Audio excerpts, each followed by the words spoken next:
પ્રાર્થનાની શક્તિ કેવી હોય સાહેબ? આ વાત કહેતા પહેલાં એક વાત કહી દઉં કે ઘણા મિત્રો એવી કોમેન્ટ કરે છે કે ભાઈ કોમેડી કરો, કોમેડી. આવું તો બધાય કહે છે. તો ભાઈ તમને લોકોને કહી દઉં કે સારી વાતો પણ સાંભળનારા લોકો છે, અને જેમને મજા ન આવે તો હું કાંઈ તમારી સામે મોંઘી દાટ ફી લઈને સામે ડાયરો કરવા બેઠો નથી. સોશિયલ મીડિયા છે, આમ કરીને આમ કરો એટલે બીજા ભાઈ આવી જાય. આમાં કાંઈ ટેન્શન લેવાનું ન હોય. તમારે જે પણ જોવું હોય, જે પણ આંખોથી નિહાળવાની ઈચ્છા હોય, એ સોશિયલ મીડિયા ઉપર બધું અવેલેબલ છે. ખોટું હેરાન થવાનું નહીં. એક વ્યક્તિ ઝડપથી એની ફોર વ્હીલમાંથી ઉતર્યો અને એરોડ્રામ તરફ દોડ્યો, કારણ કે એનું વિમાન ઉપડી જાય એમ હતું. એને ઉતાવળ હતી. એને કોઈ મહત્વપૂર્ણ કાર્યક્રમમાં સમયસર પહોંચવાનું હતું, ને પાછો એ કાર્યક્રમ છે ને એ એના માટે જ આયોજન કરવામાં આવ્યું હતું. વિમાનમાં ચડીને એ પોતાની સીટ ઉપર બેઠો, વિમાને ઉડવાનું શરૂ કર્યું. થોડી જ વાર થઈ ત્યાં પાયલોટે જાહેરાત કરી કે વાતાવરણ ખરાબ છે, વીજળી થાય છે, એના કારણે અમારા વિમાનની રેડિયો સિસ્ટમ કામ નથી કરતી, એટલા માટે આગળ જે પણ વિમાનનું સ્ટેશન બીજું આવશે એની ઉપર વિમાનને રોકી દેવામાં આવશે. આગળના વાયુ મથક ઉપર વિમાન ઉતર્યું એટલે એ વ્યક્તિ પાયલોટ પાસે આવીને ફરિયાદ કરવા માંડ્યો કે તમને ખબર છે મારી એક મિનિટ કેટલી કિંમતી છે, અને આગળના કાર્યક્રમમાં મારે પહોંચવું કેટલું જરૂરી છે. એની હારે જ એક મુસાફર મુસાફરી કરતો હતો. એ એને ઓળખી ગયો.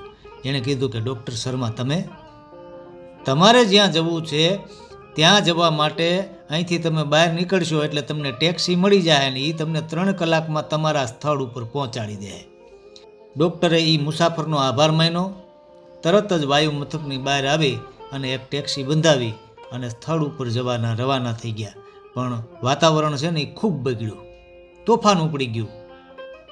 તોફાનમાં ગાડી ચાલવી મુશ્કેલ હતી, છતાંય ડ્રાઈવર પ્રયત્ન કરતો હતો. અચાનક ડ્રાઈવરને ખબર પડી કે આપણે રસ્તો ભૂલી ગયા છીએ, ખોટે રસ્તે જઈ રહ્યા છીએ. એવામાં એણે જોયું કે સામે એક નાનું ઘર દેખાણું. તોફાન એટલું હતું કે આશરો લેવો જ પડે એમ હતો. એટલે તોફાન ઠંડુ પડી જાય ત્યાં સુધી અહીં રોકાવાનો નિર્ણય કરી અને ડૉક્ટરને એ ડ્રાઈવર બે નીચે ઉતર્યા અને એ ઝૂંપડામાં જઈને દરવાજો ખખડાવ્યો. અંદરથી અવાજ આવ્યો કે જે હોય એ અંદર આવી જાઓ. દરવાજો ખુલ્લો જ છે.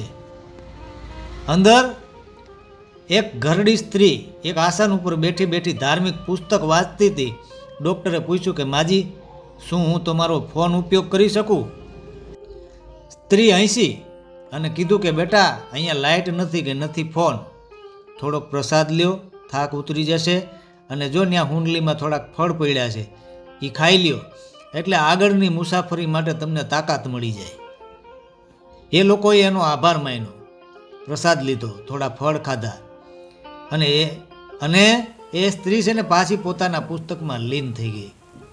પાસે જોયું તો એક નાનું બાળક સૂતું હતું, ધાબળામાં વીંટી રાખ્યું હતું, અને એ સ્ત્રી છે ને એ થોડી વાળે એ બાળકને જોતી જતી હતી. જ્યારે એની પૂજા પતી ગઈ એટલે ડૉક્ટરે કીધું કે માજી, તમારો વ્યવહાર ને સ્વભાવ મને બહુ ગમ્યો. શું તમે મારા માટે પ્રાર્થના કરશો કે આ તોફાન જલ્દીથી જાતું રહે અને વાતાવરણ ચોખ્ખું થઈ જાય? મને એવું લાગે છે કે ઈશ્વર છે ને એ તમારી પ્રાર્થના સાંભળતો હોય છે. એટલે એ સ્ત્રીએ કીધું કે એવું કાંઈ નથી બેટા, તમે મારા મહેમાન છો અને અતિથિની સેવા કરવી એ મારું કર્તવ્ય છે. મેં તમારા માટે પણ પ્રાર્થના કરી છે. ઈશ્વરનો ઉપકાર છે કે એ મારી દરેક પ્રાર્થના સાંભળે છે, પણ એક પ્રાર્થના કદાચ એ સાંભળે કે ન સાંભળે એમ કરીને નિહાહો નાખ્યો. કઈ પ્રાર્થના માજી? ડૉક્ટરે પૂછ્યું. એટલે એ સ્ત્રીએ કીધું કે આ 2 વર્ષનું જે બાળક તમારી સામે અહીંયા સૂતું છે ને એ મારા દીકરાનો દીકરો છે. નથી એની માતા જીવિત કે નથી એનો પિતા જીવિત. એ છોકરાની બધી જવાબદારી મારી માથે છે. અને ડૉક્ટર એવું કહે છે કે એને ગંભીર બીમારી છે, જેનો ઈલાજ એ ડૉક્ટર કરી શકે એમ નથી, પણ એક ડૉક્ટર એવો છે જે આ બાળકનો ઈલાજ કરી શકે એમ છે. એમ કરીને વિચારવા માંડ્યા કે એનું નામ શું છે? હા, ડૉક્ટર શર્મા. એ જ આનો ઈલાજ કરી શકે એવો ડૉક્ટર છે. પણ હવે મારી ઉંમર થઈ ગઈ અને હું તો ડૉક્ટર પાસે ક્યાંથી પહોંચી શકું, અને કદાચ લઈ જાઓ તો ખબર નહીં કે એ ડૉક્ટર આને જોવા રાજી થાય કે ન પણ થાય.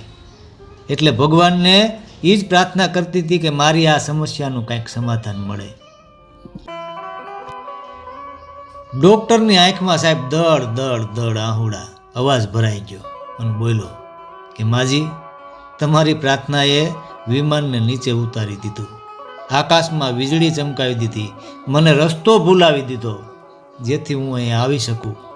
હે ભગવાન, મને વિશ્વાસ નથી થતો કે આવી રીતે પ્રાર્થના સાંભળીને ભગવાન એના ભક્તોની સહાયતા કરે છે. એટલા માટે મિત્રો કે પરમાત્મા છે ને એ સર્વશક્તિમાન છે. સાચા દિલથી પ્રાર્થના કરો ને તો અસંભવ છે ને એ પણ સંભવ બની જાય. અને જ્યાંથી તમે અસહાયતાનો અનુભવ કરો ને ત્યાંથી ભગવાનની કૃપા શરૂ થાય.